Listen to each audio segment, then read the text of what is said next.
My name's Casey Harrison with the State News. Seeing what Michigan State was able to do yesterday, go up big against the Bucknell team, what do you really know about them, and what is the best way to take a defensive standpoint and stop them? Well, we know they're well coached. They have some really good players. So they're going to be a tough team. They have good bigs, good shooters, a good point guard. So they're just a good all-around team. But if our zone is active, moving, we'll be fine.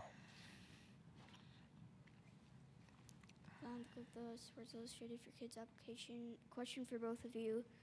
Yesterday, before halftime, you allowed Butler to score a lot of points. Anything you're going to be doing tomorrow to stop Michigan State from scoring before halftime? Just got to be active. Use our length, use our athleticism. I think when our activity level was high, I think that's when the zone was very effective. And, shout out to you too. You know what I'm saying? I see. Oh, man. Well, we're a defensive-minded team, and we know we win our games based off our defense. We put teams well below their average when we're playing good defense, and that's what we're going to have to do tomorrow.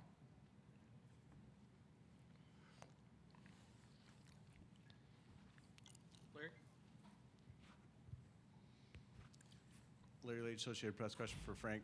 How do you see your role, when you're doing your job for Syracuse, what are you doing? And then what is your thoughts so far on Cassius Winston with what you've seen from Michigan State's point guard? I think my role is, to first lead the team, be a leader first, command the offense, kind of be the spark on defense as well, kind of do whatever I need to do to help us get the win, Some games I have to score the ball more, or, some games I have to facilitate more. So I just try to do whatever it takes to get the win. And, I know Michigan State, they have a lot of great guards, and, we just got to keep them out the lane, use our length to our advantage, and, just be active.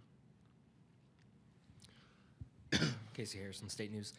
For both of you, with the two games that you've played during this week, is there any kind of fatigue or mental wall, physical wall that you hit, going to Dayton to play Arizona State and then playing TCU?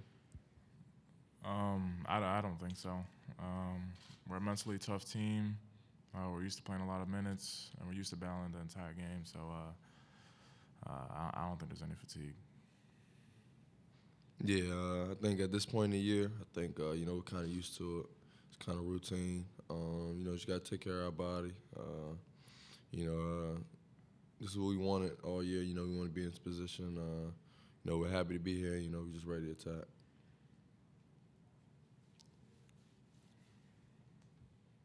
With this kind of short turnaround, is there anything special in particular that you guys do to take care of your bodies during your off days? Just sleep a lot. I think, getting a lot of rest. Drinking a lot of fluids.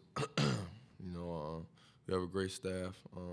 Brad Pike and Ryan Kabilis, they do a great job of stretching us out. Icing up after each game, and we just got to be smart about it. Just like Frank said, stretch, ice, a lot of sleep, and just mentally preparing yourself for the next game. Anything else?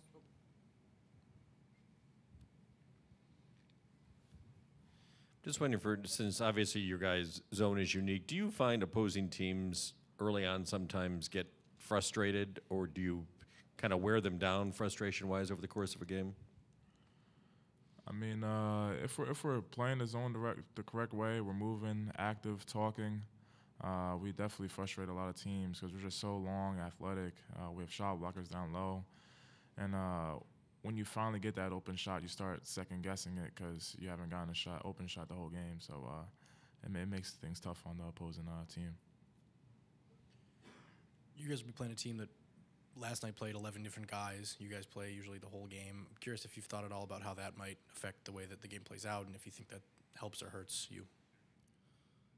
I think every team is comfortable with you know, at this point in the year with what they do. You know, we go 7 deep, so you know, we're used to playing minutes. You know, the other team making subs is you know, nothing but a personnel issue for us. So you know, we just pay attention to who comes in the game and you know what they do on both ends of the floor. But you know, for us, you know, we just gotta stay focused on our task. You know, get some good movement on offense. Try to get some penetration and you know, just be active on defense. Do you guys think that playing the zone helps you guys stay fresh in this sort of a compacted schedule? Shoot, nah. I mean, the zone is you know, to me almost kind of tougher than man. You know, I haven't played man in college, but you know, the zone you guard an area, you don't guard a man. You know what I mean? So, you know, in man you kind of got to worry about your man. You know, help side, and in the zone you might have 1 or 2 dudes in your area that you got to take care of. So, you know, I think the zone it's a tough thing to do, but you know, I think when you get it down packed, it's really effective. Yeah, just like Frank said, the zone, you're constantly moving. You're never stopping, constantly talking. If something breaks down, the next guy has to pick up the slack and try to get to the correct area. So it's tough, and you're constantly moving. Anything else for the student athletes? Guys, thank you for your time. All right.